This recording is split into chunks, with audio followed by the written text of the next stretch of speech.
Bonjour, voici le travail lié à ma passion pour les prochaines semaines, prochains jours. Tout dépendra de la manière dont je peux trouver le matériel et les soucis.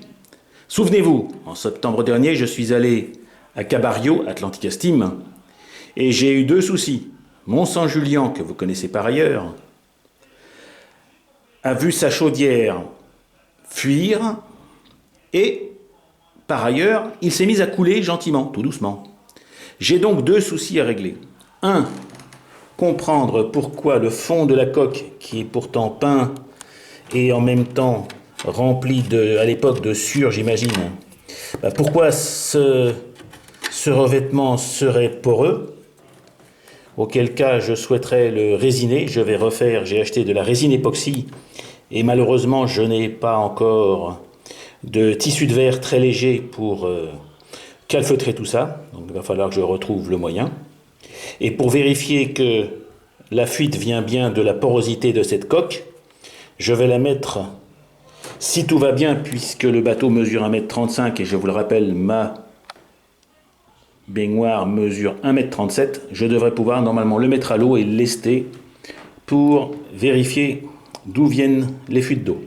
Le deuxième élément donc, c'est la remise en état de l'ensemble vapeur qui, comme vous pouvez le constater encore une fois, était fort intelligemment, non pas cette fois-ci sur un socle, mais carrément dans une boîte qui s'en fiche dans le bateau.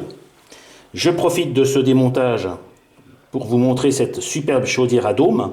Cette chaudière à dôme est ce qu'on appelle une chaudière horizontale, à dôme, à tube traversant, et si vous le regardez, vous voyez l'hélice des petits tuyaux à l'intérieur qui font la surface de chauffe.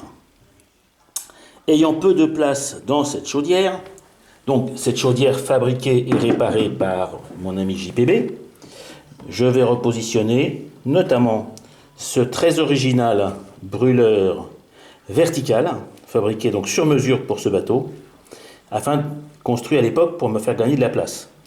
Je terminerai bien sûr ces montages par une remise à niveau du manomètre, un cadeau d'un ami, Dominique, qui se reconnaîtra, parce que quand il est comme ça dans la boîte, je ne le vois pas, donc je vais faire une petite brasure et faire un coude et m'organiser pour qu'on le voit. Donc un petit peu de travail, rien de bien compliqué.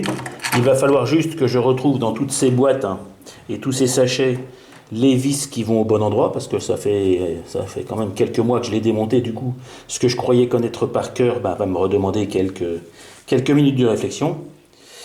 Mais tout d'abord, je vais aller mettre en baignoire la coque pour vérifier d'où viennent ces fuites. Au revoir les amis.